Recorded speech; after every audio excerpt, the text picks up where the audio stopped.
pesquisadora e professora da Universidade Indígena Pluriétnica da Aldeia Maracanã.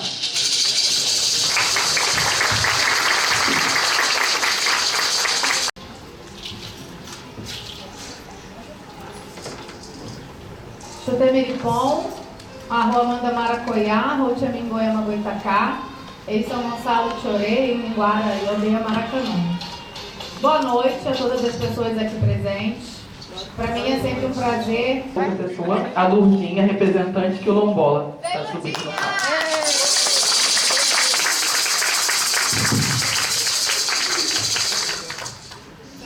Lembrando que são falas de até 3 minutos, tá? Por favor. Me avisa aí, tá, gente? Terá uma plaquinha aqui na frente. Aqui. Vou ficar de olho. Então vamos lá, aproveitar que eu já falei uma parte, né, e volto o cronômetro, tô brincando. Para mim é sempre uma honra, um prazer e uma alegria muito grandes, né, estar na planície. E muito mais do que estar na planície, território originário do meu povo Goitacá, é estar dentro da UF, né, da UENF, perdão, colocando aqui nesse chão, que é território sagrado e ancestral, a retomada do pacto ancestral que permitiu que a gente pudesse chegar aqui, né? O NEABI representa a institucionalização, vamos dizer assim, né, desse pacto e dessas presenças nas instituições de ensino superior. A nossa meta, muito mais do que honrar os nossos ancestrais, tanto indígenas quanto quilombolas, é trazer muito mais de nós para que a universidade pública se pinte verdadeiramente de povo. Então, em honra a todos aqueles e aquelas que vieram antes de nós, né, pela busca da materialização da retomada desse pacto ancestral aldeia quilombo, que a gente está aqui hoje celebrando mais um aniversário do NEABI e que muitos e muitos outros venham para que a gente possa celebrar e, sobretudo, aldear e aquilombar as universidades públicas do Brasil, porque nunca mais nada sobre nós sem nós, para que nós ocupemos cada vez os espaços de produção de conhecimento científico e acadêmico, defendendo as epistemologias originárias que aprendemos através da oralidade com os nossos anciãos e anciãs do nosso território. Mais uma vez, muito obrigada, muitos anos de vida, luta e axé para o NEABI. Contem sempre conosco da Aldeia Maracanã e do coletivo Retomada Goitacá para seguir nessa luta e, né, executando aí e honrando esse pacto ancestral. Flua bens, Teruari, gratidão.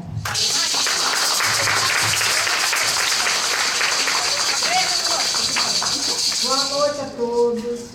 Eu quero agradecer por a gente ser convidado para estar aqui hoje, homenageando essa festa linda aí do NEABI. E que a gente possa ser convidado outros anos, outras vezes, outros aniversários para participar. Estamos muito felizes e gratos por estarmos aqui, né, ser convidado. E agradecer também a Clarete pelas vezes que ela convida a gente para vir aqui participar, trazer nossas mulheres pioneiras quilombolas para ativar a nossa cultura, né? E os quilombolas estão agradecidos e todos aqui que vieram da minha comunidade também estão agradecidos pelo convite, tá bom?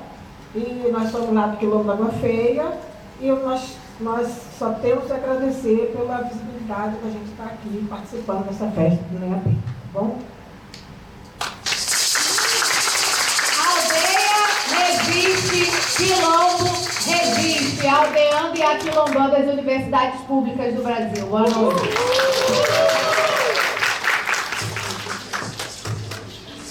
Para conduzir os trabalhos da gente, convido a nossa mediadora, Flávia Pereira, que é licenciada em História, UF, mestranda do Programa de Pós-Graduação em Políticas Sociais da UENF e pesquisadora das relações étnico-raciais em atividades no NEABI.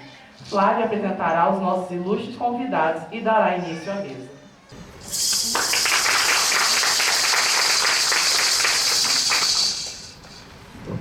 Bom, boa noite a todos e todas. É um privilégio muito grande estar ocupando essa mesa hoje. Eu queria agradecer ao NEABI por toda a acolhida desde o ano de 2024 e pela caminhada, né, até hoje.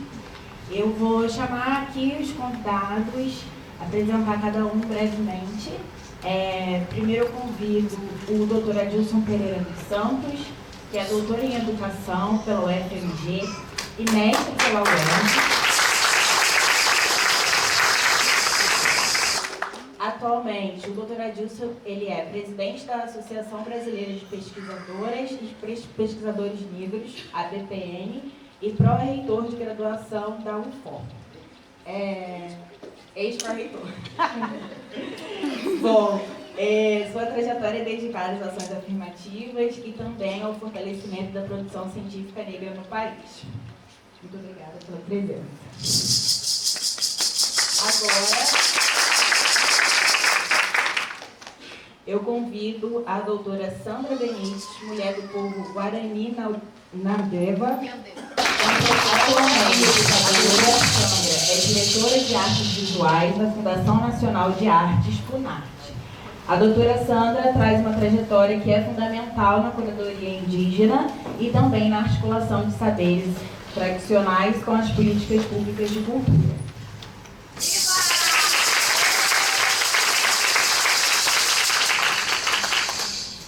Muito obrigada pela presença. Agora, nossa última convidada, a doutora Joana Elisa Costa, que é mestre em Educação e especialista em Relações Étnico-Raciais. Atua na Gerência das Relações Étnico-Raciais na Secretaria Municipal de Educação do Rio de Janeiro e vem sendo uma voz ativa na implementação de uma educação antirracista e na defesa dos direitos da população negra. Muito obrigada pela presença. Bom, eu gostaria de informar que cada convidado terá 15 minutos para a exposição inicial, da nossa mesa, que tem como tema o mesmo tema do nosso aniversário. E após as falas, nós abriremos para perguntas, bloco de perguntas, bloco a cada 3 perguntas.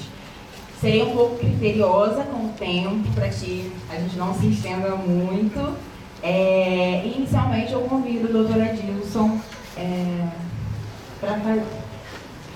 para iniciar a fala.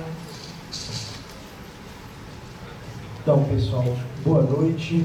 Todas as pessoas aqui presentes, com alegria regressar ao UENF para tratar dessa temática que está sendo proposta aqui no nosso 14º aniversário, onde, na oportunidade de abertura desse evento, eu chamei a atenção para um fato, uma coincidência interessante, que esse ano o NEAB da UENF completa 14 anos e também é o ano em que a BPN realiza o seu 14º Encontro Nacional de Pesquisadoras e Pesquisadores Negros. E assim, a outra coincidência que tem por detrás disso é que completa também 14 anos que surgiu o NEAB na minha universidade. Então o nosso também está comemorando 14 anos. E esse ano de 2012 é um ano que, no meu entendimento, ele compõe um cenário dos marcos de referências em relação, principalmente, a essa universidade que a colega Goitacá, cá esteve, a colega Colombola mencionavam, de uma nova universidade no Brasil. Nós estamos tentando, já há algum tempo, reconstruir uma história de negação longa da nossa trajetória. Então, eu destaco essas coincidências porque tem relação direta com esses marcos. Então, eu diria que o desafio de falar sobre a equidade, direitos em defesa das populações negras e indígenas, eu destacaria que a UENF e o NEAB e o UENF precisam de ser colocados no devido lugar nessa história. Se vocês pegarem o telefone celular aí, cada um, e fizerem a seguinte pesquisa no celular: pioneira das cotas, Universidade Pioneira das Cotas do Brasil. Mas sabe o que o Google vai mostrar? O UERJ. E se forçar, vai aparecer a Brasília, o UNB. Então a busca rápida vai mostrar a UERJ e a UNB. Por que eu estou chamando a atenção disso? Não é porque eu estou lá, só por fato de estar na UENF, não. Porque eu tive a oportunidade de estudar e pesquisar a origem das ações afirmativas no Brasil. E queria dizer mais uma coisa que eu acho importante dizer nesses 15 minutos que eu terei aqui. que a UERJ e a UENF são pioneiras a partir de um projeto de lei aqui do estado, da cidade de Campos do Goytacazes, que algumas pessoas não têm muita simpatia, algumas têm, o Antônio Garotinho. Foi ele que propôs a lei de cotas para o estado do Rio de Janeiro. E se vocês tomarem a história da UERJ e a história da UENG, da UENF, na regulamentação da lei, verão que o posicionamento das duas instituições foi muito distinto. Foi muito distinto. Se quiserem uma referência, leiam Adilson Pereira dos Santos, esse que vos fala, na sua dissertação de mestrado, defendida na Universidade Federal, na UERJ, que é uma das pioneiras, sobre as políticas de ações afirmativas. A minha dissertação, eu dediquei um capítulo a contar a história da lei do Estado do Rio de Janeiro e mostro que na UERJ se experimentou uma grande resistência à lei estadual, ao passo que a UENF ocorreu uma assimilação tranquila. Foi tranquila. E vou dizer, à época, o reitor da UENF, professor Almir, e a reitora da UERJ, professora Icéia Freire. E nós assistimos posicionamentos. A UERJ virou um campo de batalha. Quando for aprovada a lei de cotas, tive a oportunidade não só de estudar, mas de vivenciar esse momento. Então, eu queria fazer nessa consideração, dizer que esses 14 anos de um NEAB dentro da UENF, que é um NEAB que compõe um conjunto de outros quase 1000 NEABs. Claro, nós temos quase 1000 NEABs no Brasil. Se vocês entrarem na página da BPN, vocês vão encontrar uma listagem com cerca de 200, 300. Mas em cada campus dos institutos federais do Brasil afora tem um NEAB. Então são quase 1000 NEABs, são 530, o último levantamento que eu tinha feito eram 530 NEABs, 534 NEABs nos institutos federais e nos Cefetes, somados aos das universidades, nós chegaríamos a quase 900 NEABs. E tem um NEAB com feições as mais distintas. E o da UENF eu queria dar esse destaque. Não é um NEAB qualquer, um NEAB de referência, e aí, não, mais uma vez, não pelo fato de estar aqui na UENF ou querendo jogar flores à minha colega, companheira, professora Claré, o NEAB revela para todos nós uma questão orgânica, a relação que esse núcleo de estudos e pesquisas que o faz com muita seriedade tem com as comunidades, com aqueles e aquelas que ele se propõe a representar.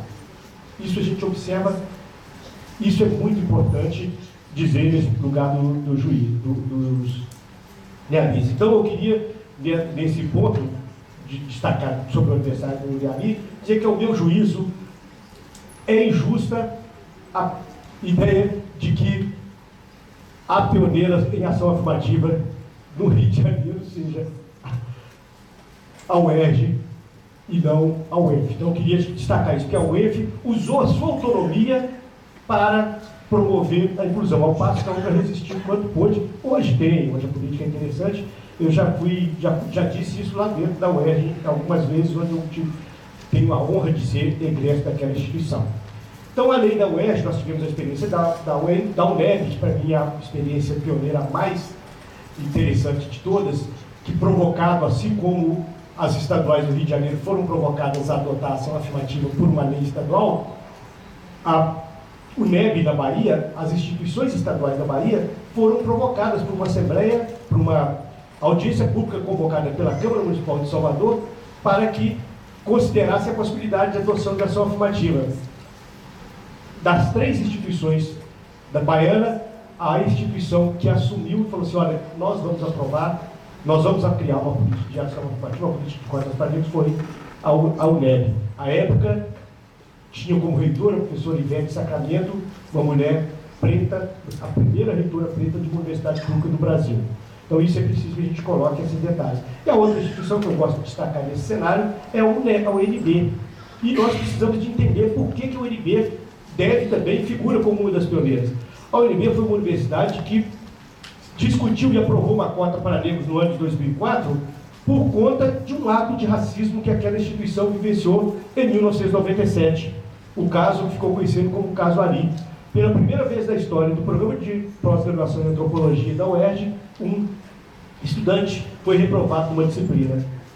E, como uma medida de reparação àquilo que restou comprovado tendo sido um ato de racismo, a UNEB, a UNB, dois professores da UNB, o professor José Jorge Carvalho e a professora Rita Segato, apresentaram uma proposta de ação afirmativa que só veio a ser aprovada em 2004 e implementada a partir de 2005. Então, eu diria que no cenário das instituições pioneiras estão a UENF, a UERJ, por força da Lei do Garotinho, a UNEB, da Bahia, e a Universidade Estadual do Mato Grosso do Sul. Quase ninguém fala. Também através de dois projetos de lei. Um projeto de lei do então governador Zeca do PT e um projeto de lei, o Zeca do PT propondo cotas para negros e o Murilo Zawid, deputado estadual, propondo cotas para indígenas. Então, essas são as três instituições que eu considero como sendo esse conjunto de instituições são as instituições que eu considero como sendo as pioneiras. Eu já disse que são cerca de quase 900 DEABs no Brasil e destaquei a relevância e a identidade orgânica do NEABI da Universidade Estadual Norte Fluminense. E diria que ele caminha junto, a BPN nós caminhamos juntos. Quem está mais adiante puxa o outro, ninguém larga a mão de ninguém. Isso é concreto, isso é objetivo da nossa realidade. Então, o NEABI da UEF compõe o que nós chamamos de consórcio dos núcleos de estudos afro-brasileiros e indígenas do Brasil, que é essa rede ampla que nós temos. A nossa BPN, ela organiza-se através do consórcio dos NEABs, que tem os NEAB, as regionais, e os NEAB e as áreas científicas. Então, como nós somos uma associação muito grande e que fomos criados, por quê? Eu sou pedagogo, nós temos pessoas antropólogas, sociólogos, cientistas políticos, arquitetos, engenheiros da BPN. O que nós fizemos ao escolher a BPN, a criar a BPN, foi dizer que temas que eram do nosso interesse, das nossas áreas, não eram contemplados nas nossas associações científicas. E por isso criamos essa associação. Então, os NEABs é a extensão da BPN no âmbito institucional de cada uma das instituições. Tem sua autonomia própria e caminha ao seu modo, de acordo com a sua realidade. Então, o que nós destacamos também, quando pensamos a BPN e os NEABs, por que surgem a BPN, surgem instituições como os NEABs, é porque nós estamos exatamente cobrando a não garantia da equidade dos direitos que nós estamos tratando aqui ainda hoje para as pessoas negras e indígenas e quilombolas, como nós estamos dizendo. E há quem vem discutindo e pesquisando o tema das ações afirmativas, que é a reboque de uma reivindicação inicialmente empunhada pela população negra, uma série de outros segmentos históricos da sociedade brasileira vem se beneficiando. É o que a professora Nilma Lino Gomes vai chamar de subproduto das cotas raciais, a mesma coisa vai dizer o nosso professor Hélio Santos. Então, nós tivemos essa trajetória. Então, se nós quiséssemos fazer uma retrospectiva histórica, nós poderíamos recuar a 1831, quando ao povo negro foi negado a possibilidade de estudar. Quando a primeira lei que instituiu a instituição pública no Brasil, a instituição pública no Brasil, a instrução pública no Brasil, disse que a escola era aberta a todos, exceto para as pessoas com moléstias graves e aos negros, ainda que libertos. Então nós estamos reivindicando por uma segunda abolição, ou por uma inclusão desde longa data. Atravessamos um período longo sem conseguir essas escolas. E o que nós fizemos dessas escolas? Nós criamos escolas. O modelo que nós conhecemos aí hoje de escola comunitária, quem inventou isso foi o povo negro. Pega a história da educação do livro do Marcos Vinícius Fonseca, de Súria, Marcos Vinícius, por minha alegria, professor da minha universidade, que discute a história da educação do negro, vai mostrar que no estado de São Paulo havia escolas criadas por associações de negros com essa finalidade, porque nós acreditávamos que através da educação nós poderíamos buscar a mobilidade social, e se tiver oportunidade mais adiante a gente vai dar exemplo disso, como que isso de fato transforma.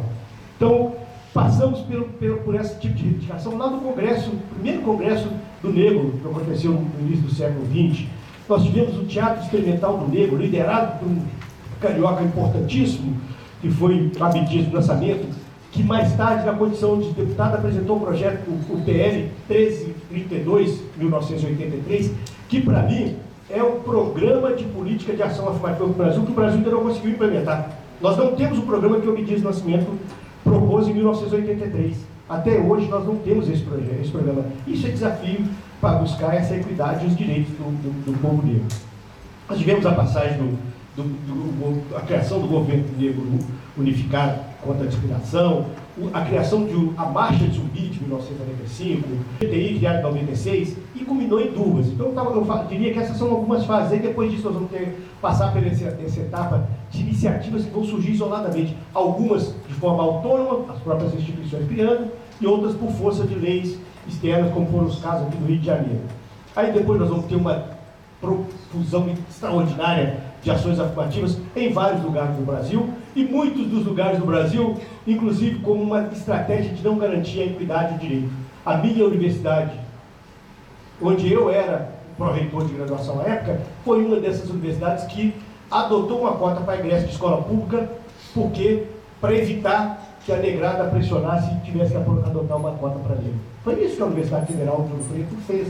E, assim como ela, uma série de outras instituições assim se comportaram. Aí nós vamos ter um marco da Lei de Cotas Federal, que universaliza a Lei de Cotas nas universidades, ou seja, cota para negro nas universidades federais só existe desde 2012.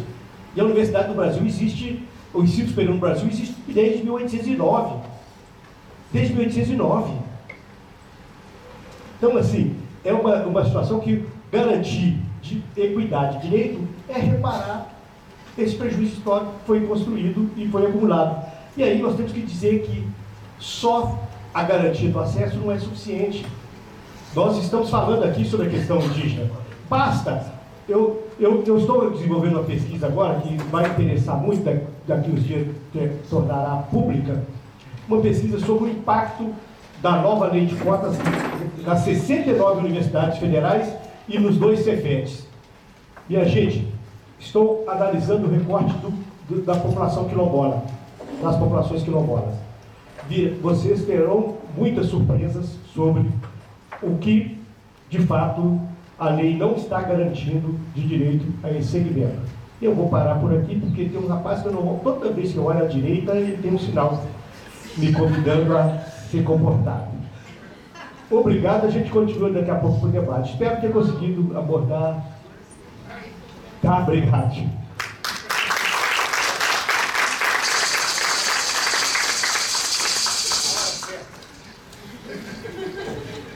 Muito obrigada, professor. Agora eu passo a palavra para Sandra Denise, por favor. Para a gente continuar.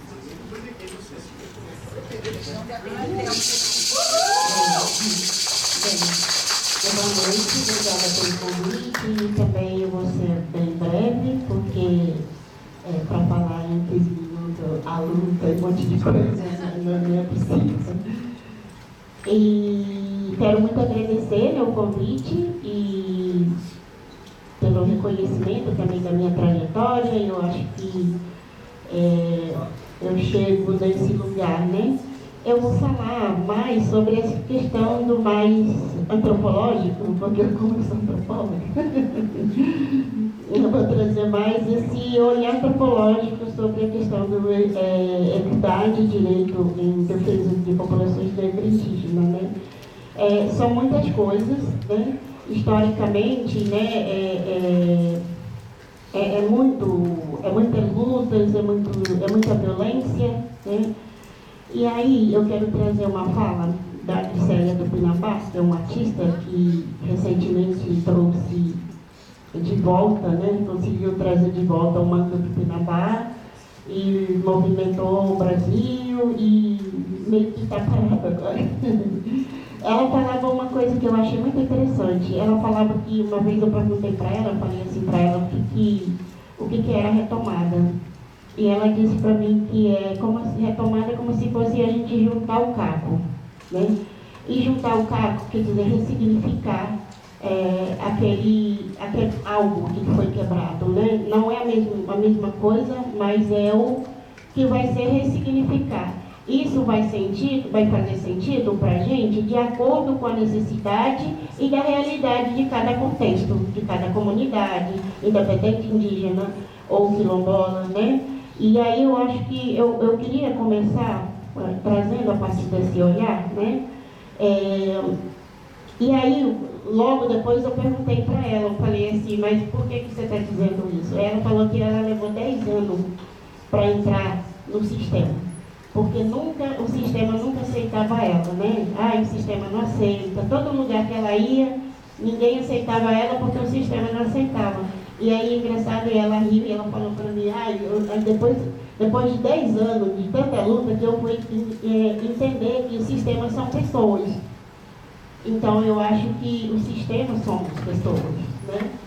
E aí, a partir disso, eu quero falar sobre a parte da minha experiência como curadora, né? Eu não sabia o que era curadora. Aí, em 2017, eu comecei a receber o convite, né? Primeira curadoria, para eu fazer curadoria de arte. E aí, a gente começou a fazer esse movimento. E aí, eu lembro que os professores, né? Me mandava vários textos, artigos da indígena, que foi falado sobre nós, né, o que é arte para nós indígenas. E aí eu falei, ainda bem que eu não li antes. Aí eu fui fazendo do meu jeito, a partir do meu entendimento enquanto mulher indígena, que eu carregava cicatriz no meu corpo, né? Então, muitas violências. Então, eu digo que a partir das minhas inquietações, e aí eu levei para essa curadoria, né? E aí eu comecei a chamar os parentes, né? Na época, a Aldeia Maracanã participou. E aí, resultado dessa exposição, não saiu nem catálogo, nem nada, porque era meio estranho para todo mundo, era no Museu de Arte do Rio, né? E era muito estranho para a pessoa que a gente trazer um pouco de tudo, né? Um pouco falando sobre a denúncia, falando sobre negociação, tradução, cosmologia, e é uma mistura de tudo. E aí, foi estranho para as pessoas, né? A maioria adoraram, mas tem muitas pessoas também que falaram que essa aí não é arte, o que é arte, aonde está a arte? E aí perguntando o próprio diretor na época, dizendo, mas isso aí é coisa de antropólogo. Vocês têm que trazer o banquinho do Paraguai. Tipo, aquela ideia da arte, que os etnólogos brancos traz, para reforçar o estereótipo, inclusive sobre nós indígenas. E aí a gente rompeu isso, trazendo a realidade, né? Contextualizando mesmo. E isso não deixou de ser arte, né? E aí, assim, eu aprendi muito nesse contexto, né? Eu fui tentando entender o que é arte para a gente, o que é meu papel enquanto curadora. E aí eu fui entendendo que para nós, né? Sociedade racializada, ou seja, marginalizado, a gente sempre, quando se trata de arte, a gente negocia, né? Nem sempre a gente é aceito, a nossa arte nunca é aceita. A gente precisa negociar, e para negociar a gente precisa traduzir também, porque não é aquele perspectiva do branco ocidental, né? E também o tempo todo a gente fica mediando, e esse papel de mediação é você negociar com seus parentes, negociar também com a instituição, que é uma tarefa muito difícil, né? E muitas das vezes, nessa tarefa que a gente também ocupa, muitas das vezes, essa curadoria, se for uma curadora negra ou curadora indígena, eles sempre recebem menos do que um curador que eles entendem como universal, que é muito importante. Até isso, né, a gente enfrenta o racismo, ela é tão, digamos, impregnada em várias camadas, né? E aí eu passei por esse processo, mas aí o que eu queria trazer, nessa experiência minha, né, eu me apoiei nesses artistas que são muito importantes, né? Que aí eu vou trazer alguns exemplos, né? Que eu estava falando para a Joana, né, que eu conheço os artistas, vários artistas, mas um deles que me chamou muita atenção, eu já fiz também curadoria no MASP, e quando eu fui no MASP, não sei se vocês souberam que deu polêmica, eu tive que pedir minha demissão, porque a gente chamou o MST, né, na nossa exposição, fotografia do MST, e isso incomodou o MASP e dizer que aquilo não era arte. E aí a gente teve que fazer escândalo, né, para poder... e isso custa a nossa vida individual, como eu, por exemplo, passei muito, eu passei depressão, e aí você não acha nem emprego, você pode fazer doutorado, mestrado, pode ser o que for, mas se você enfrentar, muitas das vezes, é muito difícil a gente enfrentar isso sozinho. Aí que eu acho que é o nosso papel, enquanto nós, um dos nossos, a gente precisa se unir para a gente também estar junto. Porque eu não estou sozinha. Aí muitos artistas saíram ao nosso favor, né? Muitos artistas se manifestaram ao nosso favor, senão a gente ia estar lascado, como diz meus filhos, porque a gente não ia ser chamado mais para lugar nenhum, e a gente que vive na cidade, a gente sabe que a gente precisa sobreviver e a gente trabalha para isso, né? Então, tudo isso é muito importante a gente discutir também nesses espaços que a gente ocupa, que é esse espaço que eu acho que é muito importante, que vocês estão fazendo esse encontro. Pena que a gente também, às vezes, por conta de algumas situações, tem pouca gente, mas é importante a gente chamar mais gente para discutir sobre essa questão, né? Aí outra parte que eu queria pontuar rapidamente, né? Quando a gente fala de arte, né, é importante a gente lembrar que é o ponto de vista, né? É ponto de vista daquela comunidade. Então, nem sempre a arte minha, que eu entendo aquilo que é importante para mim, vai ser importante para o mercado, né? E aí, é importante a política pública, como eu estou agora na FUNAT, como diretora de artes visuais, eu acho muito importante, né, a gente discutir isso, o que a gente traz, né, hoje, né, para a gente garantir ocupar esses artistas que não são do mercado, porque nem sempre é para o mercado. Quando a gente, é uma coisa que eu também aprendi, é muita armadilha, né? Quando a gente pensa de arte, todos os parentes já pensam assim, eu vou fazer isso, eu vou ser famoso, eu vou ser artista, reconhecido. Se a gente ir nessa lógica, a própria universidade coloca isso na nossa cabeça, na cabeça da juventude, né? É muito perigoso. E aí a gente precisa discutir sobre isso, né? O que é arte para e o que arte que a gente também traz e carrega no nosso corpo, né? E isso é inegável, a gente não pode negar aquilo que a gente carrega no nosso corpo. Como, por exemplo, né, eu lembro do Yuri Cruz, né, que é um artista muito famoso, artista negro, que trouxe, né, essa ideia de tirar a mordaça da Anastácia, né, que é poeticamente a violência, né, que deprime, né, a gente, quando a gente pensa sobre isso, né, é uma coisa muito deprimente, né, mas teve essa ousadia, né, de trazer esse debate, né, de tirar a mordaça da Anastácia. Eu acho que isso, eu lembro, assim, ele me marcou muito de trazer de dar a voz para a Anastácia. Eu acho que esse tipo de obra, de arte contemporânea, né, não é visto como arte, como luta. É lógico que a gente não pode negar isso. Não podemos negar, né, a violência que a gente vive para que a gente traga, ignorando a nossa própria realidade. Eu acho que isso é disso que eu estou falando quando a gente negocia, né, quando a gente fala sobre território. E recentemente, né, foi censurado, né, a bandeira do Mateus, né, que também lá no Sesc Quitandinha do Rio, né, foi censurado a bandeira. Eu não trouxe assim, não organizei para trazer tudo isso para mostrar, mas eu acho que se vocês procurarem nas redes sociais, vocês têm, né, que foi censurado a bandeira. E são várias violências que a gente enfrenta, né? Por isso que eu falo que como mediar isso, nós, enquanto curadora, enquanto artista, enquanto pessoa das culturas, né? E aí, né, eu quero, assim, trazendo um pouco, já finalizando, né? Eu acho que só queria falar uma coisa, destacar uma coisa, pensando na cota de entrada. Eu acho que é importante hoje, né? A gente tem esse caminho que a gente ocupa a universidade, a gente precisa ampliar, né? Para ocupar esse espaço enquanto indígena. Uma das coisas também que eu fui, depois da longa minha pesquisa e da minha experiência, né? Nós indígenas hoje, no Brasil, a gente é reconhecido aquele que tem território, como indígena.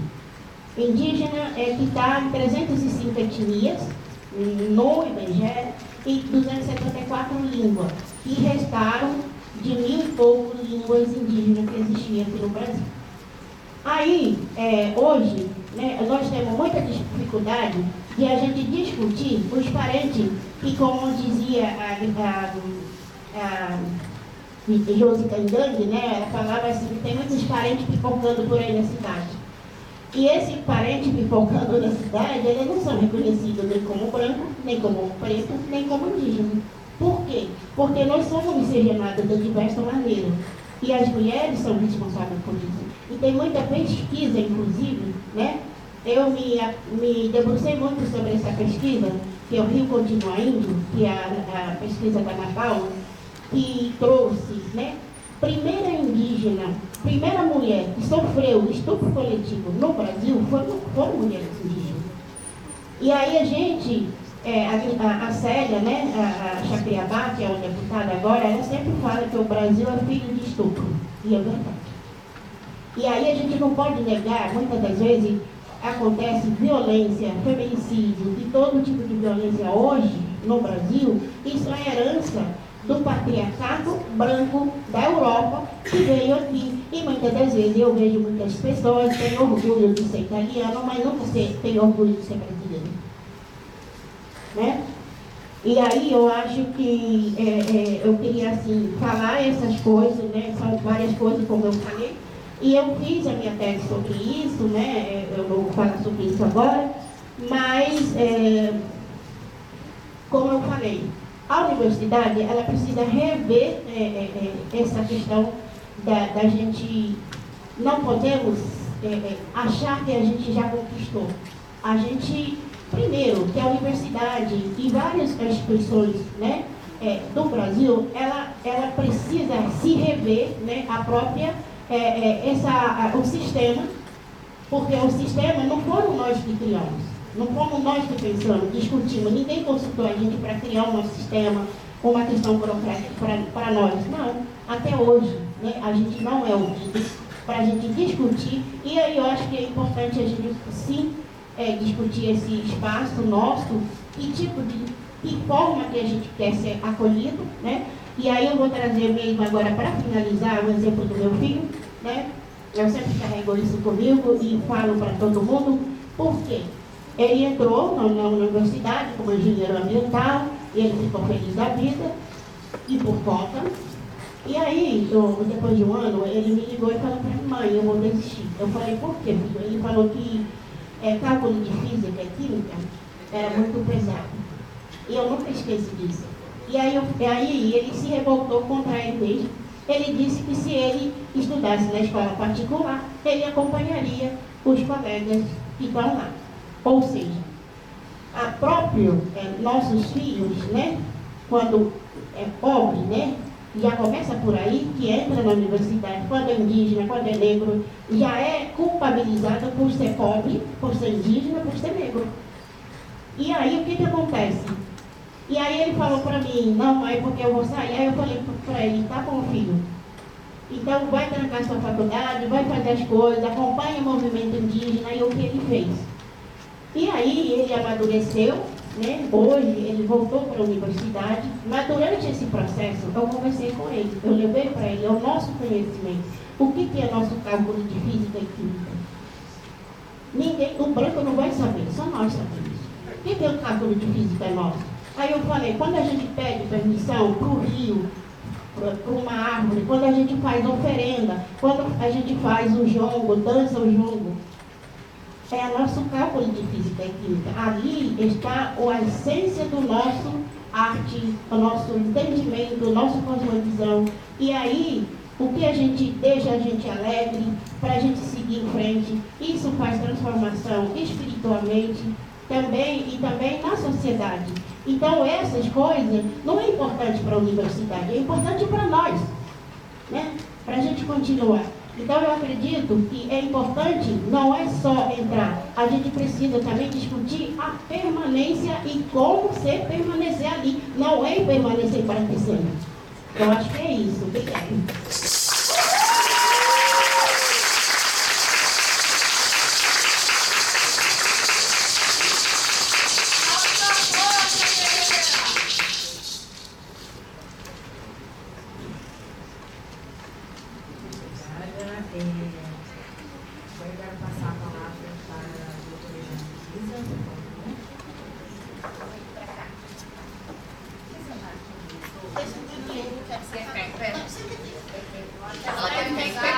Eu sou professora de educação básica, gente. Professora de educação básica fala em tempo. Gente, boa noite. Você vai passando para mim? Até porque você está sentada, eu estou toda me tremendo. Como é que fala depois da dica, depois da ação? Não dá, né? Então, eu sou uma menina negra, egressa da escola pública, professora de educação básica na mesma rede pública em que eu me formei. Então, hoje eu estou aqui muito honrada por esse convite, viu, Clareta, do NEAB, porque eu estou diante de pessoas que eu li, estou diante de referências. Eu digo que a minha ancestralidade ela é educadora, porque eu só me entendi como uma mulher negra depois de ter acesso às políticas de ação afirmativa, né? E dentre elas, a Lei 10.639, a Lei 11.645, que hoje eu tenho a honra de colocar em prática na Secretaria Municipal do Rio. Então, muito da minha fala vai nesse lugar de trazer uma experiência para vocês de que a luta está sendo realizada, travada, consolidada, mas requer que a gente continue atento e forte. Pode passar. Por favor, você passa para mim? Vou passar. Aqui é a ideia de educação integral, essa educação integral que é social, física, cultural, intelectual, emocional. Todo mundo fala sobre isso lá nos cursos de pedagogia, nas licenciaturas, mas a gente não está olhando. Quando está falando de equidade, a gente ainda não está fazendo recorte identitário, a gente ainda está falando de um indivíduo universal, um indivíduo hipotético. Pode avançar.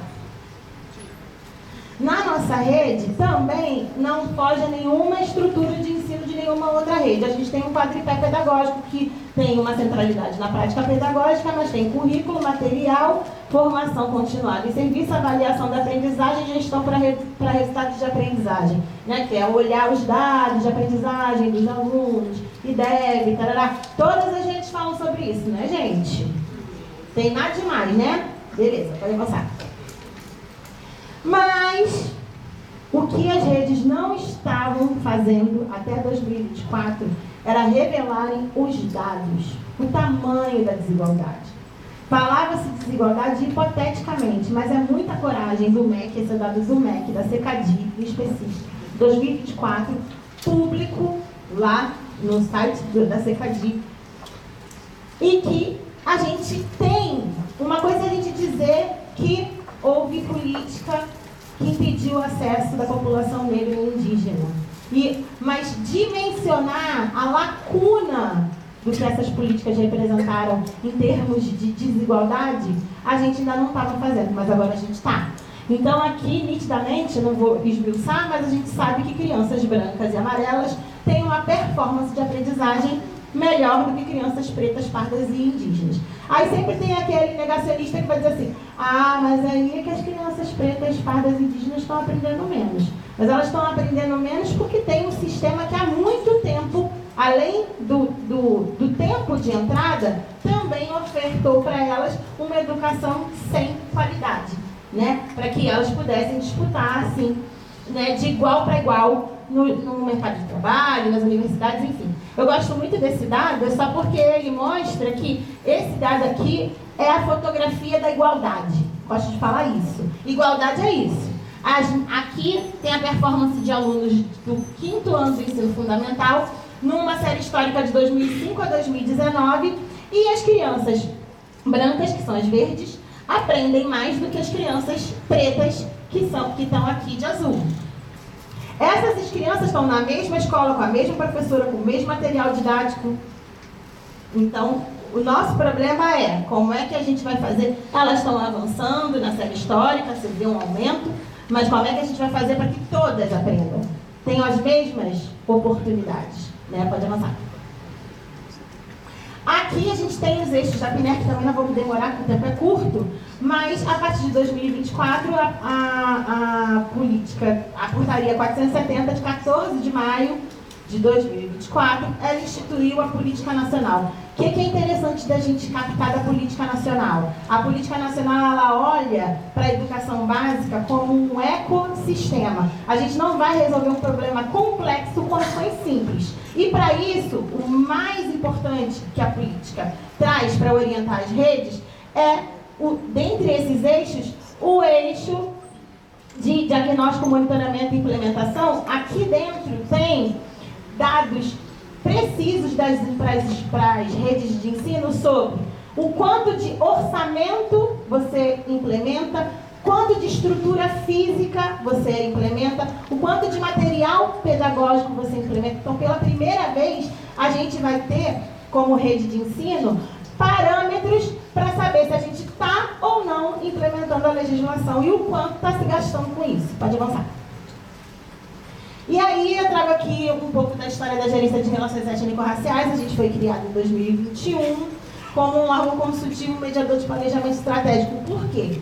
Porque eu já tinha feito meu mestrado sobre a implementação da 10.639 e eu descobri que se a gente se criasse como um órgão executivo, meramente a gente seria tratado como um órgão executor. Então tudo da secretaria que fosse relacionado à violência racial ia cair nas nossas costas e a gente não ia implementar a legislação em todos os seus eixos. Para isso, precisava ser um órgão que ia corresponsabilizar as devidas áreas a fazerem a sua entrega em relação à equidade. Então, pode avançar, por favor? Aqui são só os nossos dados, mas não vou falar disso.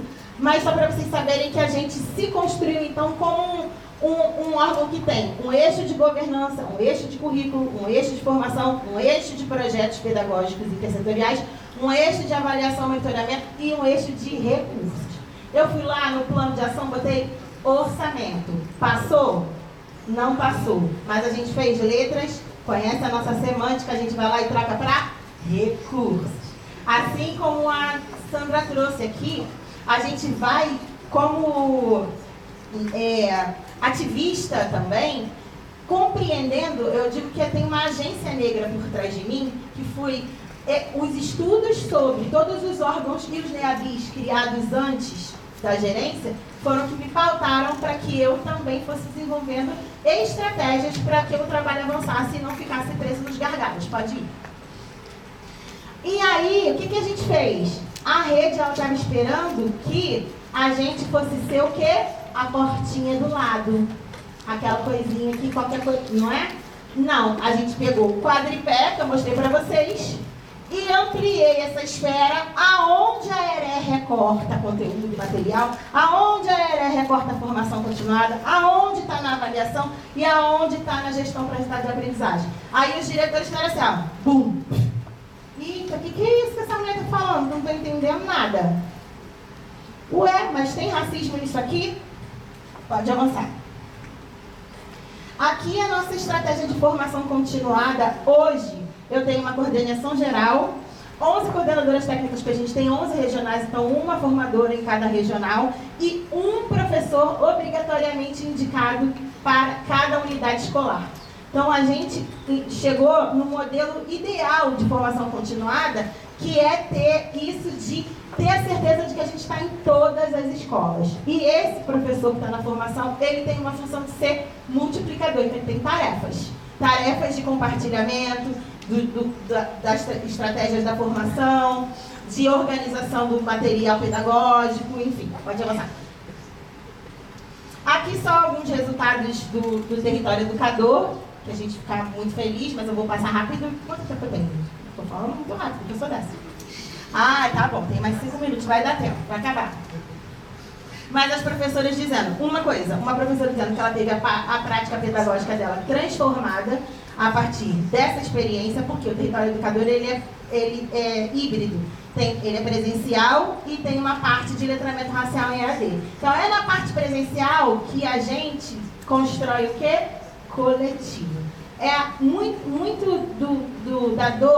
das dores dos nossos professores é que eles se sentiam sozinhos dentro das suas unidades. Quando eles vão lá para a regional, e na regional tem outros 100 professores envolvidos, eles falam, peraí, a gente rompe com as ideias. A princípio a gente acha assim, eu quero, agora que eu li, agora que isso aqui está interessante, agora que isso tem a ver comigo, né? Eu quero mudar a realidade, eu quero mudar aqui o discurso do meu colega na sala dos professores. E aí a gente fala para elas na formação, não, o nosso compromisso não é com o adulto, o nosso compromisso é com as crianças. A gente vai, por força da legislação, por força dos materiais, por força de todas as coisas que a Secretaria vem empreendendo, a gente vai dizer, meu querido, cuidado, hein? Você está falando? Tem resolução, tem material, tem... Mas a gente não pode achar que a gente vai mudar o outro. A gente tem que seguir em frente, se encontrar forças, porque senão a luta engole a gente. E engole mesmo. Pode avançar. Aqui é o nosso material Reeduca. Então, o nosso material, a gente tem representatividade, a gente traz arte, a gente traz elementos da cultura afro-indígena para dentro do material, desde a educação infantil, então só alguns exemplos, pode avançar. Essas são nosso material em PDF, que são as agendas da GERE. Todas as agendas, elas são o quê? Proposições didáticas, e aí elas trazem representatividade também negra e indígena nos diferentes temas. E alguns temas a gente teve que construir para disputar a narrativa. Então, por exemplo, no ano do bicentenário da independência, em janeiro, o prefeito falou que Rio de Janeiro ia ser a capital da independência, que ia ter um ano novo no dia 7 de setembro, na Quinta da Boa Vista. Aí a gente já começou a se tremelicar toda, meu Deus. Vamos esperar chegar setembro? Não vamos. Vamos botar as outras independências na rua, no início do ano. Produzimos esse material, aquele material que a gente escreve com sangue nos olhos. Pra quê? Pra quando chegar lá, né, no 7 de setembro, a gente não ter as crianças com cavalinho de cabo de vassoura, que é, né, muito possível. Então, tá também atento a essas demandas políticas e, gente, isso também só é possível porque eu tenho uma equipe de professoras da rede, mulheres, uma mulher indígena, mulheres negras, que são pesquisadoras. Tá? Então, a gente diz que a gente é muita coisa ao mesmo tempo. A gente é a professora do chão da escola, mas a gente também tá ali sendo equipe técnica e a gente também está sendo pesquisadora ao mesmo tempo. Porque a gente tem que ter o respiro e a gente tem que estar ampliando o nosso repertório a todo momento. Esse é o material específico sobre a Lei 10.639 e esse também sobre a Lei 11.645, que foi para todas as unidades escolares. Pode avançar. Aí, na formação, as professoras começaram a dizer assim, sabe o que é? Eu entendi esse negócio, hashtag antirracismo e tal, hashtag tudo que nós tem é nós, mas eu não sei no dia a dia o que fazer. Não seja por isso, a gente faz proposições de sequências didáticas. Então, aí é assim, não tem, secretaria horrorosa, não orienta a gente, não implementa a lei. Tem, secretaria horrorosa, cerceia nosso pensamento, não deixa a gente ter autonomia. Então também a gente tem que, né, decidir se o problema que eu acho que às vezes, a gente se perde, cai na armadilha do discurso da falta. Então, tem que ficar muito atento para a gente não cair na armadilha do discurso da falta. E vamos trabalhando com o que a gente tem. E dentro das oportunidades, produzindo cada vez mais. Então, tá aqui, são proposições. O professor, ele pega, usa, quando ele quiser. Não está datado, não é só para abril, não é só para novembro. Pode avançar. A gente tem dos recursos um indicativo de compra de livro, 30% do voucher da Bienal que as escolas recebem, elas têm que comprar livros de literatura africana, brasileira e indígena. Para isso, a gente gera uma lista com uma curadoria de livros. São mais de 350 títulos. Todos esses títulos foram lidos. Então, assim, eu trouxe aqui alguns exemplos e isso tem mudado um pouco a cara das salas de leitura das escolas. Pode avançar? A gente tem projetos com parceria com o MAR, o IPN, fazemos circuito de herança africana. A gente teve, esse mês de abril, agora a gente levou 800 crianças para o Museu dos Povos Indígenas. Então, estamos aí na luta. Quem chega e fala, quer ser parceiro? A gente fala, quer? Vem, também queremos parceria. Pode avançar.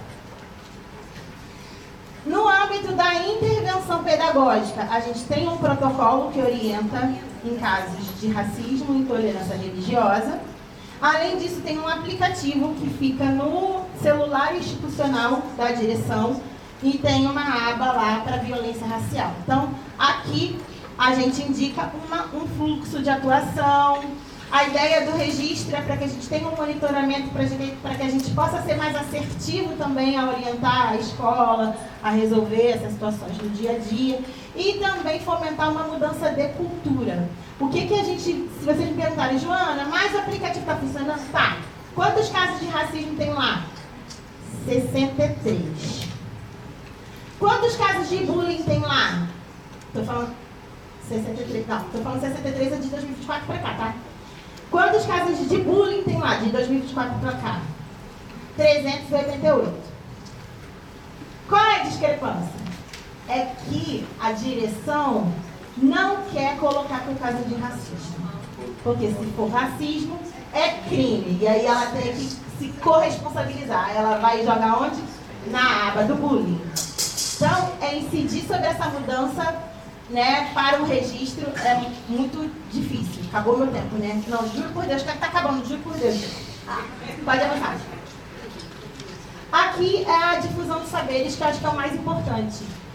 A gente tem um edital, os professores inscrevem as suas boas práticas, a gente analisa, obviamente, e depois a gente vai para uma cartografia de boas práticas. Então, é um espaço de dar visibilidade e reconhecimento aos professores que estão fazendo as suas boas práticas. Então, essa aqui é só a interface, o site fica assim. Esse é o mapa do Rio de Janeiro. Então, só para vocês terem uma noção, aqui é mais a área da Zona Oeste e vocês estão vendo poucos indicadores. Então, isso também dá uma visão para a gente. Opa, tem CREs que tem mais trabalho, tem CREs que tem menos trabalho. Por que tem menos trabalho?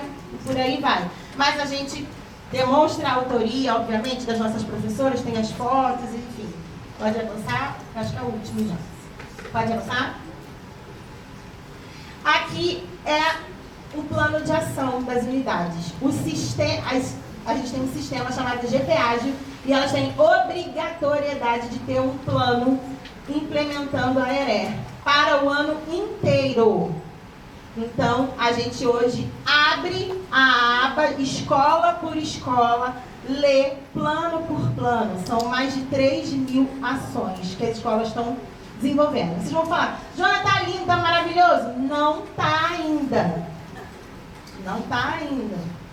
Mas é diferente. Antigamente a gente falava assim, não é possível que a escola pega o livro Menino Poti e depois ela faz uma culminância e a culminância é colar de macarrão. A gente ria disso, a gente falava, não existe isso, né? Não existe.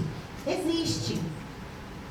Então, a importância da gente conseguir ler o plano da escola é a gente usar os próprios planos na formação continuada como estudo de caso. A gente pega os piores que tem e joga lá. E as professoras se reconhecendo o plano da escola delas? A gente bota XXX, tá? Mas elas... ai, por que tá ruim esse aqui? Né? Mas é o que, gente? É uma forma da gente refletir e ainda pensar os indicadores de qualidade, pensar por que está reproduzindo estereótipo, pensar se uma ação pontual, uma vez no ano, de fato é uma ação de promoção de igualdade racial ou é só uma coisa que eu vou lá e dou check no meu planejamento. Finalizando mesmo, são nas fotos das evidências das escolas e tudo. Pode avançar? Pode avançar. E é isso, gente. A gente se ancora sempre nessa sabedoria ancestral, né? Se quiser ir rápido, a gente vai sozinho, mas para ir longe a gente precisa ir acompanhado. Mas institucionalmente é muito difícil. Eu vinha conversando com a Sandra hoje no carro. Então, parabéns ao NEAB. Eu estou como órgão dentro da instituição só há 6 anos e eu sei que eu pelejei, então eu imagino o quanto que vocês também devem ter pelejado para alcançarem 14 anos e ainda vão alcançar mais. É uma alegria estar aqui vendo a força de vocês. Então sigam que vocês continuam inspirando a todos nós. Muito obrigada.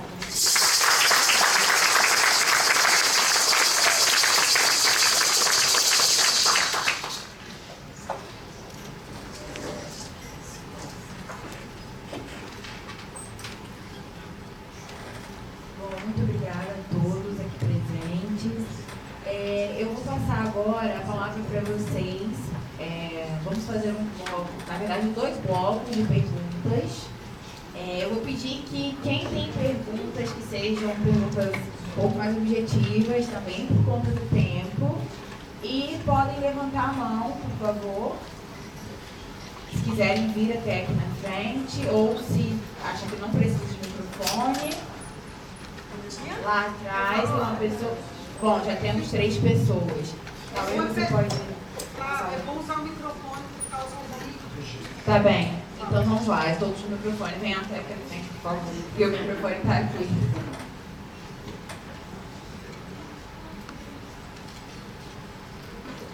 Deixa ele mesmo. Vai deixar.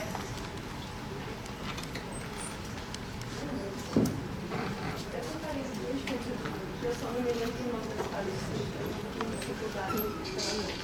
Mas uma sobre o fone, por favor. Eu separei 2 perguntas. Uma é para o antropólogo e a outra é a última apresentação. A luta indígena, enquanto arte, é também política, já que parte de um movimento político tenta definir o que é a arte e quem deve fazer. Então, como a senhora entende o papel do antropólogo como parte do esforço em trazer a arte indígena como um movimento mais difundido, ou seja, como consolidar o movimento da arte indígena como o convencional, porque o que a gente vê é aquela arte europeia, é aquela arte da antiguidade.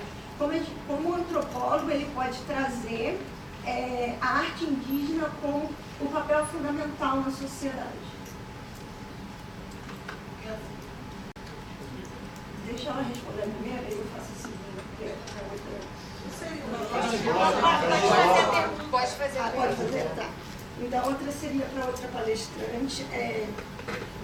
Como a abordagem do território educador e de suas organizações busca resolver a violência nas escolas e no ambiente familiar contra crianças negras, com ênfase se tratando de meninas negras, que hoje a gente sabe que os dados mostram que é a parte da população que mais sofre violência dentro das escolas.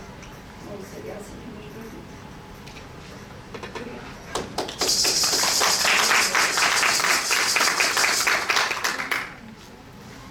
Não, pode vir próximo.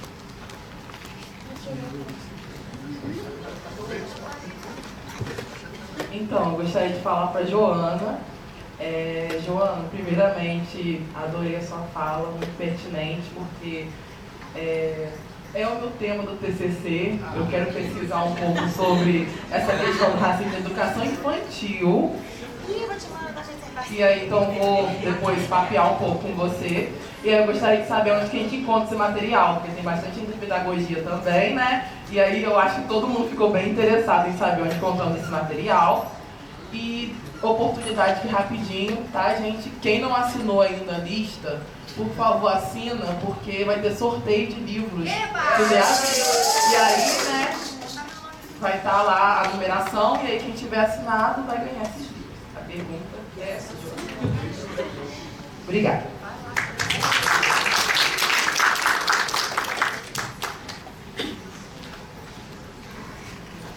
Olá, todo mundo me ouve? Sim. Boa noite. Eu vou tirar aqui, né? Queria saudar a mesa, agradecer pela partilha, muito bom ouvir a cada um de vocês. Saudar também o Neabi, saudar essa data importante, especial, saudar a pessoa também que está presente aqui. Me chamo Remo Goitacá, também participo da retomada indígena em contexto urbano aqui na cidade, no estado do Rio. Também compõe o Neabi, enfim, e tantas outras coisas que a gente participa. E aí eu queria trazer uma questão, que não é bem uma pergunta, mas eu queria ouvir de vocês. No mês passado, houve uma decisão histórica, né, que a ONU reconhece, né, o tráfico de pessoas escravizadas de África a diversos outros territórios do planeta como o maior crime da humanidade.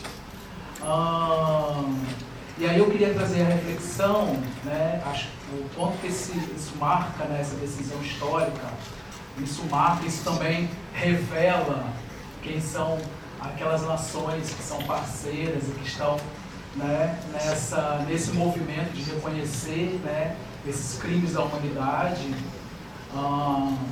Teve 3 votos contra e 52 abstenções.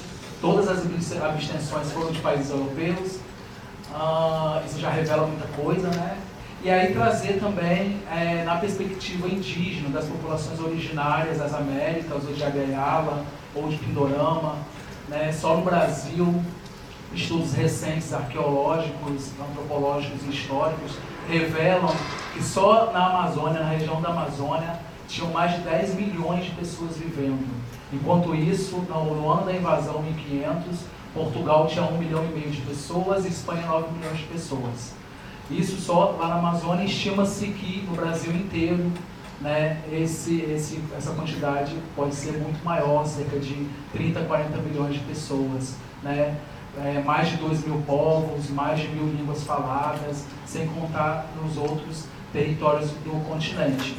E aí trazer também essa perspectiva das populações originárias e o que vocês pensam sobre esse reconhecimento que também se faz necessário, sobretudo, né, no Brasil, onde a gente encontra muita resistência para efetivar, né, o cumprimento da 11.645 nas escolas de ensino fundamental e ensino médio, nas universidades também, de abordarem, de implementarem perspectivas originárias das populações desse território. E, mais uma vez, agradecer a vocês.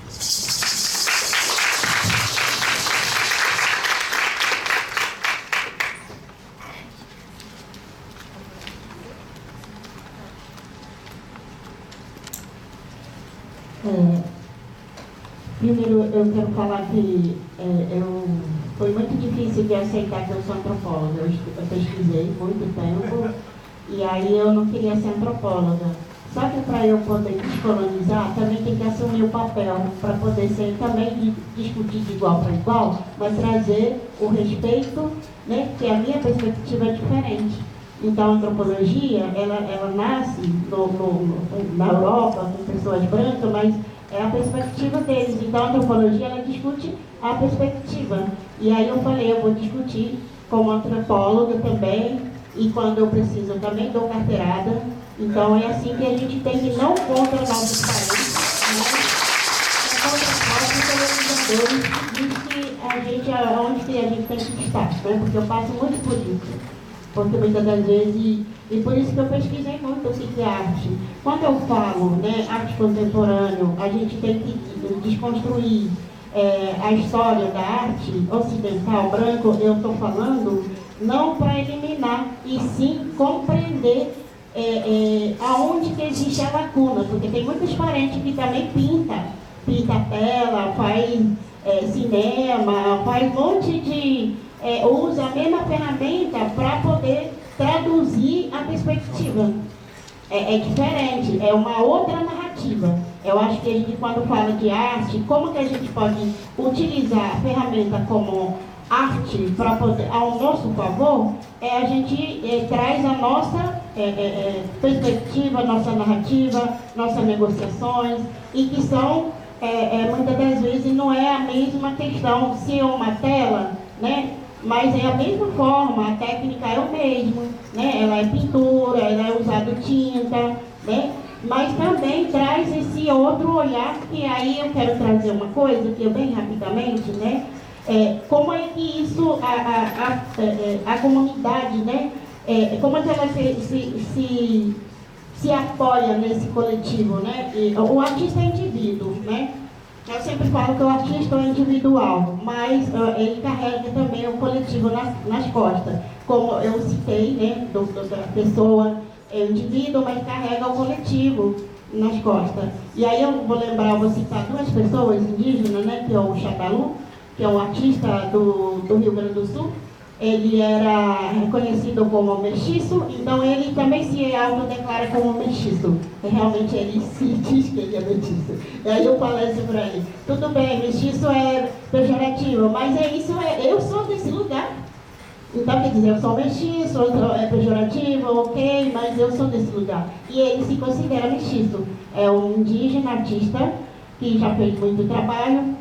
E aí eu lembro que ele pintou, né, ele criou uma, se vocês pesquisarem ele, Xadalu, né, Xadalu Tupaniquipé, que tem nas redes sociais, aí numa exposição, ele fez uma coisa muito interessante. Inclusive, eu falei sobre isso na minha dissertação. Aí a minha dissertação se chama O que falar o que é falar a língua, né? E o que é viver na língua, que é diferente. Viver na língua é aquilo que a gente materializa no dia a dia, que às vezes a gente não fala. Como, por exemplo, né, os negros perderam a língua, na verdade não perderam, só vivem na língua. Perderam a palavra, esqueceram a palavra. Mas viver na língua é você não se desconecta da sua espiritualidade, né? E aí eu lembro que ele trouxe essa questão que é muito importante, né? Ele fez várias figuras, né? A partir da violência, da invasão que aconteceu no Rio Grande do Sul com os parentes, ele foi escutar, né, o senhorzinho que estava lá, o policial foi lá, invadiu para retirar a comunidade de lá, e o senhorzinho Guarani resistiu. E ele falou, né, que aí o policial estava apontando a metralhadora para ele, e ele falou assim, pode matar, pode atirar em mim, pode atirar em mim.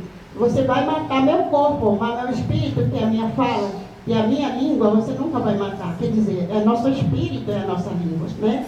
E aí, eu achei muito poético isso no mesmo tempo dessa violência, né, que a gente vive. E aí ele trouxe essa figura de colocar nos parentes, né, fez essa brincadeira, né, de colocar nos parentes esse colete à prova de bala, né, e ele fez essa figura, né, ele fez uma instalação sobre isso.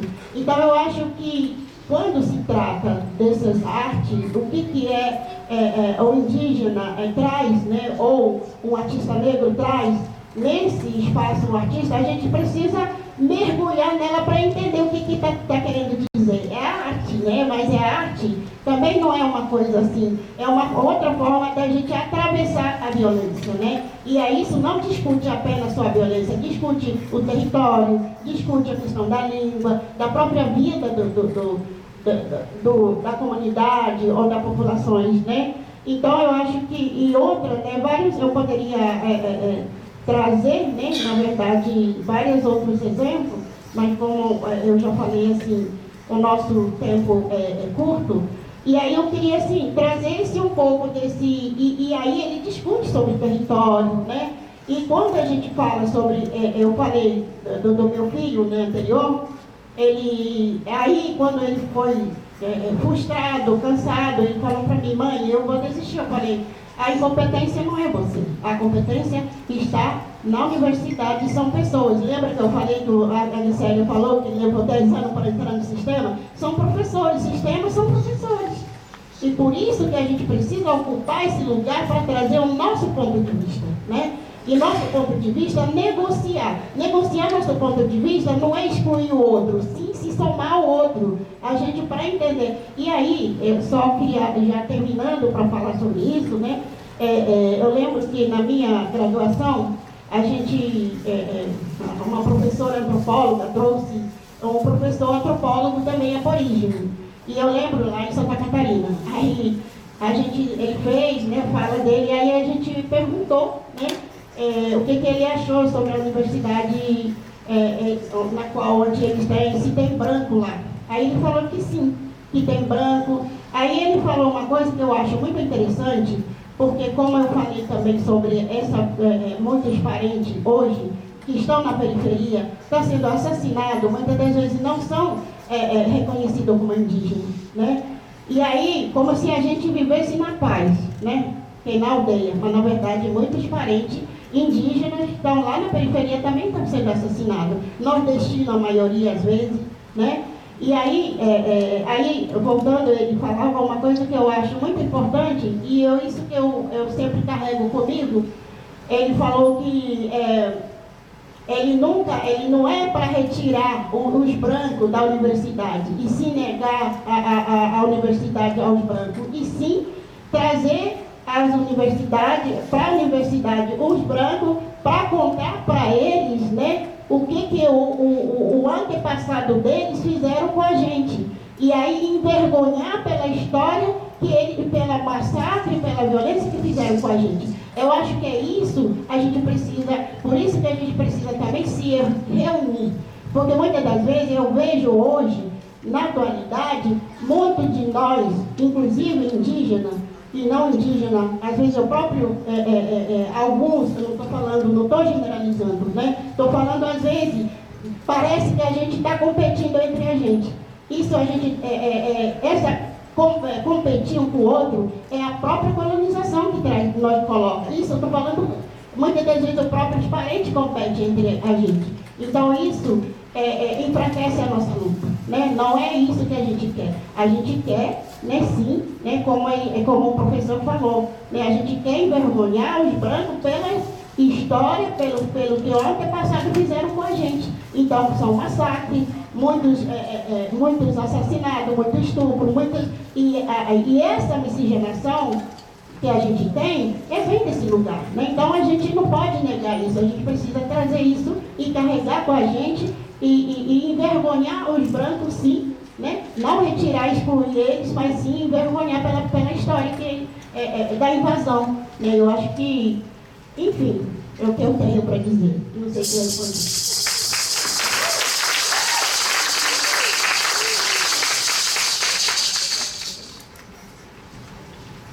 Bom, eu poderia falar aqui alguns dados relacionados a como a Secretaria vai lidando com a questão da violência, que provavelmente vocês estão aqui, então vocês veem alerta geral, essas coisas que falam no Rio de Janeiro. São muitas áreas conflagradas, a maioria das nossas escolas está em área conflagrada e tudo mais. Mas hoje, o que eu tenho para dizer é que hoje a Secretaria tem possibilidade de olhar para os seus próprios dados e de traçar estratégias próprias. Então, por exemplo, no universo da cidade do Rio de Janeiro, quem mais sofre violência e a cara da evasão são meninos de anos finais, pretos, não incluídos e não beneficiários de Bolsa Família. Então, chama a atenção para a importância das políticas públicas, chama a atenção para a importância do Bolsa Família garantir que não haja evasão de meninos pretos, pardos, indígenas, brancos, da nossa rede, por exemplo. A gente tem alguns programas direcionados a meninas, falando muito sobre a violência contra mulheres, ou o combate à pobreza menstrual. Mas essa discussão de gênero é uma discussão que ainda precisa ser muito adensada, né? Parece que tem um medo de falar sobre... a gente só fala a partir da violência contra a mulher, violência de gênero e a violência contra a mulher, mas tem um medo muito grande do campo da educação básica com a palavra gênero, e isso abriu uma porta para a discussão de diversidade sexual. Ainda mais a gente está no ano de eleição, então isso dá um apavoro, entendeu? Que as questões se confundem e fica muito difícil de que as ações e o devido conhecimento chegue a quem precisa chegar, para que elas precisam se defender. Mas, em especial, o Território Educador, que é esse programa que eu trouxe aqui para vocês, o que ele tem feito, que eu considero que é mais transformador, é porque no primeiro ano dele, em 2024, a nossa primeira ação em todas as regionais era perguntar para os professores, eles tinham 10 minutos para escrever no papel o que tinha de potente e de identidade indígena e afro-brasileira no território da sua escola. E a maioria dos professores respondeu que não tinha nada. O professor que responde que no território da escola não tem nada, é porque ele está olhando para esses alunos, esses estudantes, também como nada. Então, a nossa proposta foi, para tudo, vão pesquisar, vocês vão resgatar. E aí a gente tem aquele material que eu mostrei ali para vocês, a agenda, lugares de fala e agenda território, foi a nossa equipe elencando personalidades e espaços culturais, espaços de arte, de pertencimento indígena, africano, brasileiro, na cidade como um todo. Aí a gente começou a ouvir coisas do tipo, e caramba, minha escola está aqui do lado do quilombo e eu não sabia que tinha um quilombo aqui. E caraca, eu vou andando com a escola para a Aldeia Maracanã e nunca fui lá. Né? Então, a gente começou a promover fomentar, porque isso vai de quem compra a ideia, essa ideia de circulação e de olhar para dentro, de olhar para o território. Então, antes de construir a referência de uma referência externa para a criança, que também começou uma moda muito assim. A gente tem um afrobetário aqui com personalidades. Legal, todas mortas. Né? É importante a gente saber das histórias das nossas lideranças negras e indígenas, mas mas a gente está querendo conectar os nossos estudantes com o herói do dia a dia. Com a merendeira, que também é de quilombo. Com a professora, que também é pesquisadora, que também está na Aldeia Maracanã. Entende? Então, agora a gente começou a ver uma mudança, via os planos de ação e planos das dimensões, nisso de parar de buscar repertórios externos e começar a valorizar o interno. E valorizando o interno, a gente começa a potencializar a construção de identidade positiva para esses meninos e meninas. Aí, nesse ponto, sim, meninas muito mais empoderadas do que meninos, no sentido de que esteticamente conta muito para a menina a questão do cabelo, a questão do tom da pele, a questão dos apelidos, né? A questão do direito ao amor, a ser amada, a ser querida, a ser amiga, porque está nesse lugar de meninas pretas deixadas de lado, meninas, né? Então, tem uma história muito fofíssima, que a gente teve uma menina que ela, com 4 anos de idade, foi excluída. Isso chegou até nós. A menina, 4 anos de idade, foi excluída. Então, o que a gente fez? A gente produz material. No material, a gente coloca fotos das experiências das crianças. Então, a gente foi na escola, tiramos fotos das crianças na turma, ali nas experiências, mas a gente pegou uma foto exclusiva ali de Sabrina, mexendo no alecrim. Era uma atividade com ervas e tal. Beleza. No outro bimestre, o que aconteceu? Sabrina no material. Aquilo foi um acontecimento, porque, e as meninas que não queriam brincar com ela? Meninas brancas, né? Sabrina no material, coisa.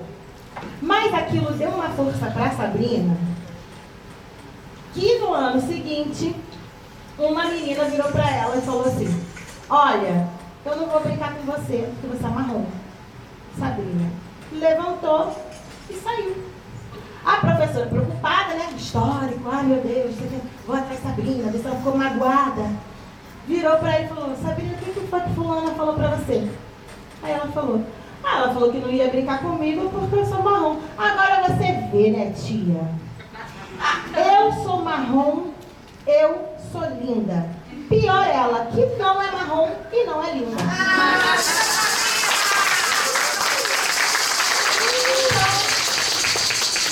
São muitas lutas, mas é importante também isso que está na dimensão do relações. E o que vem antes da violência, sabe? Porque ainda, infelizmente, ainda tem muita gente focada em trabalhar a partir só do viés da violência, né? E aí, nossos materiais, temos um site, temos Instagram, gerer.smrj, é o nosso Instagram. Aí lá vocês vão ter, tem um negócio lá, aquele negócio que você clica, que eu esqueci agora o nome, e um hiperlink lá que vai para o site. Por quê? Olha, ano passado nós tivemos o nosso site hackeado. O nosso site, se você botasse no Google Gerer, ele direto abria a nossa página. Ele estava mais acessado do que o site. Aí, misteriosamente, o nosso site foi hackeado, bloqueado, sumiu. E aí a gente teve que começar do zero. Então hoje a gente tem um site, só que a gente não acha mais fácil assim lá no Google. É isso. Obrigada.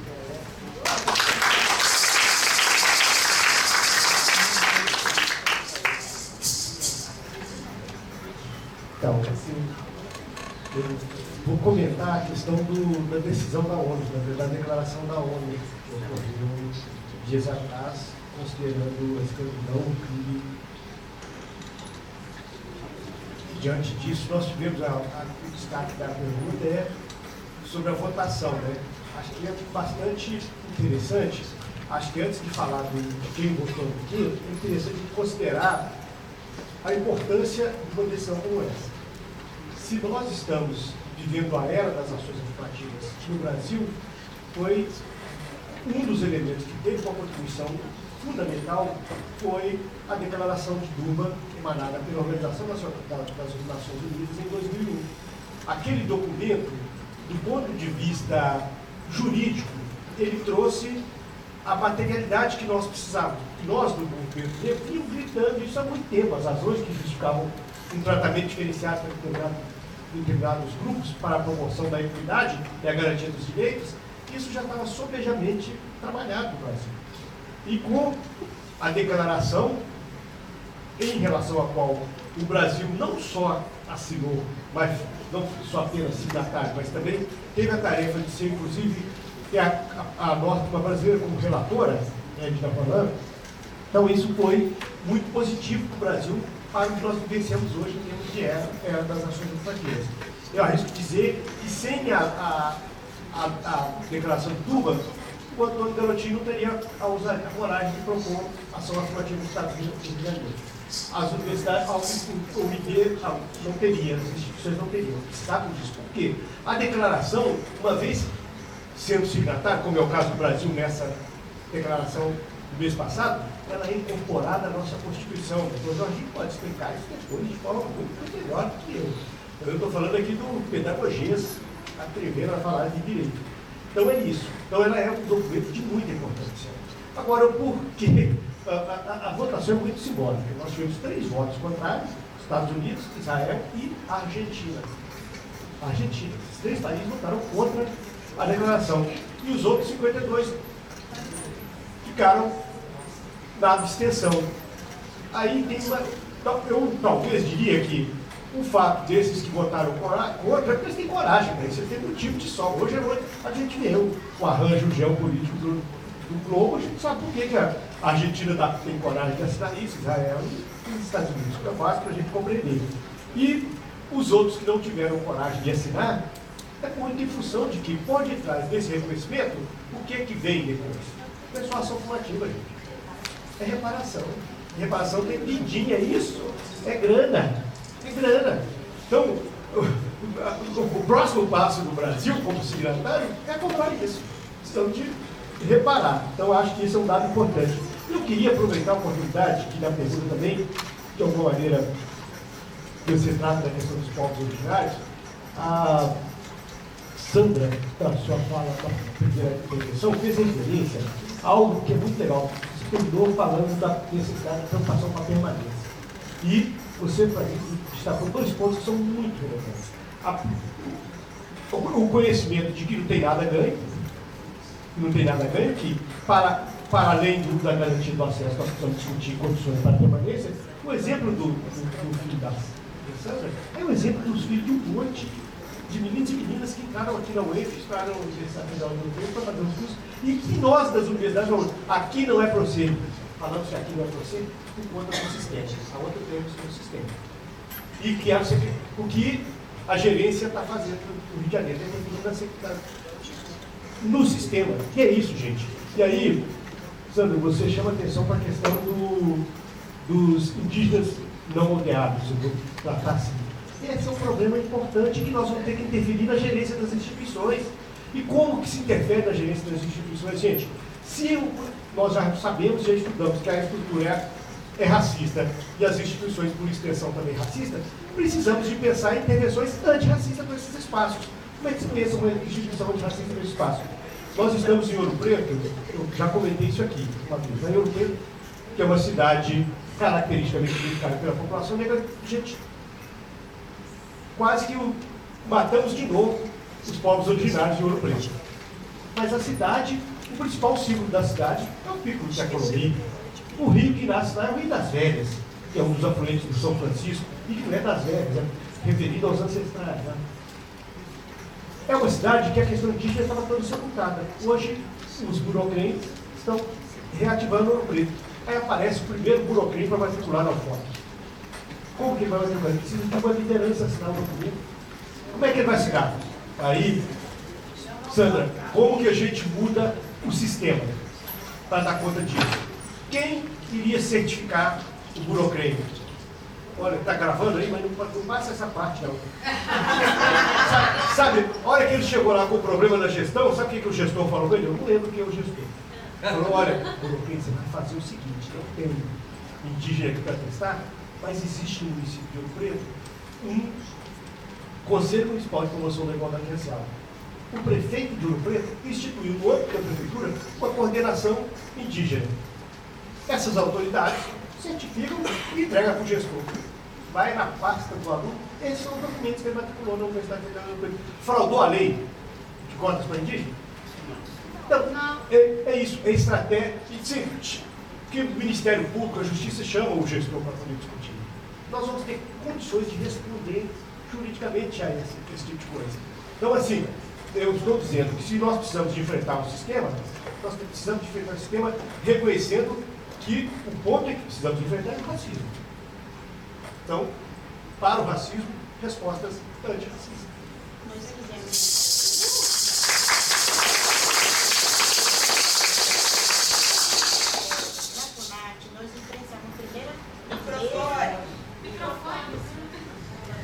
Na FUNARTE, quando eu entrei, primeira questão, nós enfrentamos isso. E aí, o que a gente colocou? Eu me coloquei, inclusive eu e a gestão toda, inclusive a gente teve que escrever, né, a minuta e mandar para a Margarete, e a gente resolver essas questões, e aí a gente tivemos o mesmo problema, né? Só que e por isso é importante a gente se basear na pesquisa, porque como eu citei, a pesquisa da Ana Paula é uma das que eu sempre me baseio, e aí eu falei, olha, a gente, né, muitos indígenas estão fora da aldeia, e hoje quem criou esse negócio, que você tem que mostrar rani, que eu não sei o quê, isso o próprio ditador, na época da ditadura militar, E outra coisa que é muito polêmico, que muitas das vezes eu não quero trazer polêmica aqui, mas essa ideia de que é pardo, todo é preto, isso não é verdade. Isso não é verdade. Porque muitos parentes, né, falam no documento que é pardo, porque isso foi imposta, isso foi colocado pelo povo. E isso a gente precisa discutir entre nós. Não podemos brigar, mas a gente precisa negociar. Eu já escutei muito isso, que eu já levei porrada e bomba, inclusive, sobre isso, mas eu bato na tecla porque eu sei. Porque muitos parentes estão no documento que foi imposta e todo o sobrenome que a gente carrega, sobrenome Benite, por exemplo, é do colonizador que eu carrego. Então, eu queria dizer isso com toda sinceridade, porque isso a gente vivencia e a gente vem discutindo, enquanto a nossa luta enfraquece isso. E a gente não pode enfraquecer a nossa luta diante desse contexto que a gente está. E aí o que eu fiz? Eu assumi como liderança de diretora de artes visuais, eu falei o seguinte: autodeclaração da própria indígena. Quem é que vai querer ser indígena onde sofre todo tipo de preconceito e questionamento? Quem é que vai querer, eu vou virar indígena agora para sofrer tudo crítica que eu tenho na minha vida? Ninguém vai decidir. A mesma coisa que eu sempre falo isso. Quando eu penso alguma coisa, eu falo na cara e eu não tenho medo. Sabe por quê?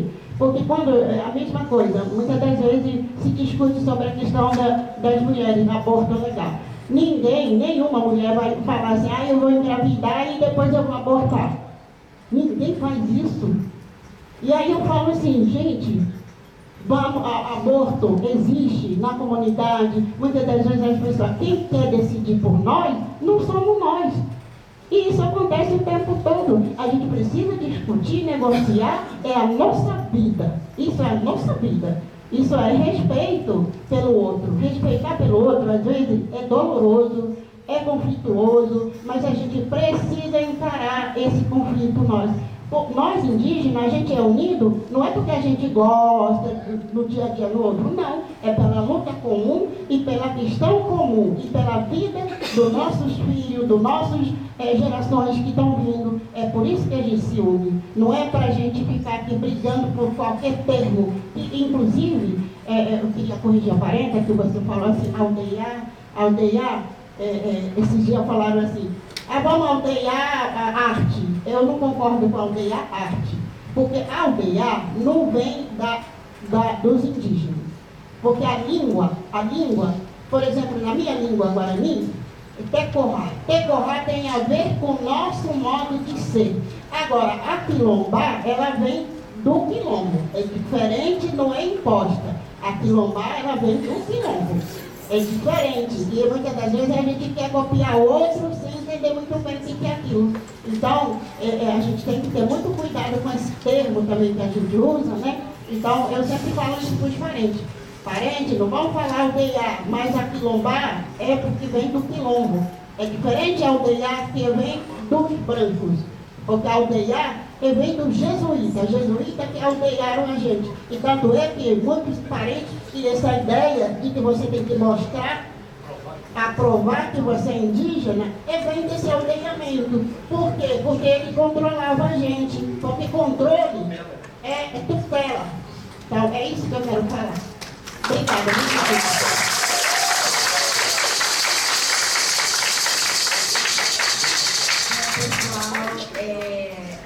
Não haverá outros perguntas.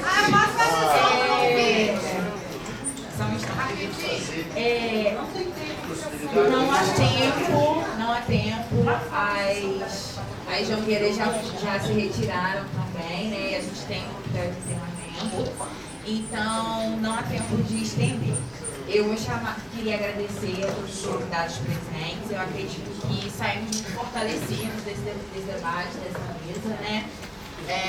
Continuaremos a conversa lá fora, para quem ainda consegue ficar. E, professora Colete, por gentileza, e os bolsistas do NEABI, peço que venham até aqui à frente, para que a gente possa estar conduzindo o sorteio dos livros. Antes, eu acho que a mesa poderia fazer suas considerações finais. Ok.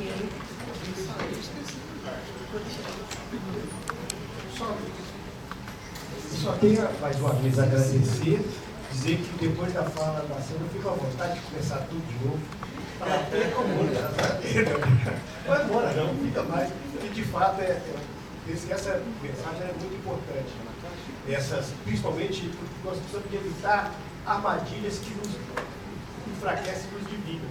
E essa questão, eu tenho discutido muito, essa questão do passo, são duas coisas muito diferentes. Você teve a oportunidade de ouvir lá na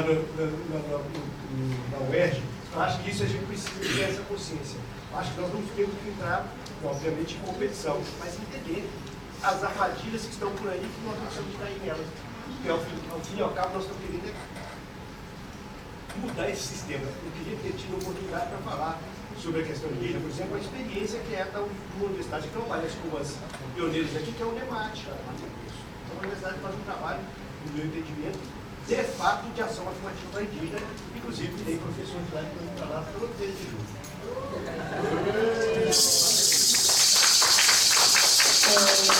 Eu acho que eu só queria reforçar, para a gente desconstruir essa narrativa, é importante a gente pesquisar. Eu pesquisei relatório Figueiredo, é o horror que as mulheres sofreram, e vocês sabem que as mulheres foram estupradas de pior espécie do mundo, e por parte dos brancos no começo.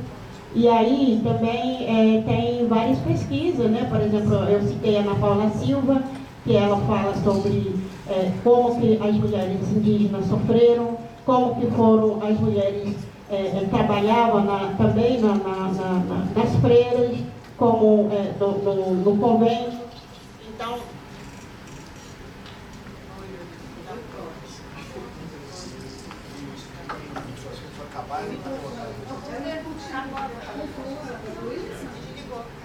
Quem desligou? O microfone. Bateria, troça de fio. Fala sempre no microfone mesmo, dá para ouvir, Sandra. Conclui isso. não, só para concluir, né, existe a pesquisa que é sobre a violência. Eu não tive, eu tive muita dificuldade de ler, de entender, mas para a gente se basear, para romper essa questão, inclusive para questionar a universidade, é importante a gente se basear nesse relatório, e a gente precisa criar um grupo de trabalho para poder enfrentar com esse base a universidade, porque isso também traz a gente, tira desse lugar que, como é que a gente vai pedir, três coisas que hoje é exigido de você. Se você para comprovar que você é indígena, você tem que falar a sua língua. E nós fomos proibidos de falar a língua. A nossa língua era cortada quando a gente falava a nossa língua. Isso, o brasileiro, a maioria sabe disso? Não. Então precisa saber. Outros, a gente é violentada, né? Como eu falei, do estupro, as mulheres indígenas. E como é que a gente vai ser? E a nossa aldeia foi invadida. Toda a cidade levantada em cima da aldeia. Quer dizer, a cidade é maior que o império da aldeia. Então, aí, como é que você vai ser? A gente foi silenciado, apagado. Então, a gente não tem como a gente ter cacique agora. Da onde que a gente vai tirar nosso cacique? Que foi enterrado violentamente. Então, isso a gente precisa romper. E para isso a gente precisa se basear, se reunir e a gente enfrentar a universidade ou qualquer instituição para discutir os nossos direitos. Obrigada.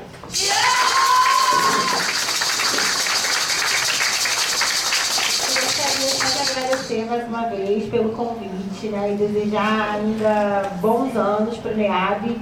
Dizer que o NEAB ativo, ele amplifica, né, essa discussão sobre a equidade, sobre os direitos indígenas e negros em todas as áreas de conhecimento. Isso produz conhecimento, a produção do conhecimento impacta pessoas que são do próprio sistema, para que pessoas como eu, que estão dentro do sistema, possam fazer essa transformação. Então, muito obrigada e muito obrigada.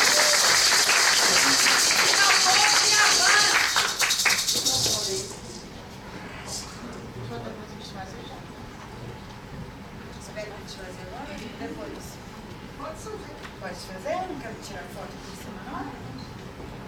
Vou esperar um pouquinho. A gente faz uma foto. Pessoal, vamos fazer um sorteio aqui rapidinho, tá todo mundo aí já com fome, nós também. Primeiro, né, agradecer essa mesa maravilhosa, essa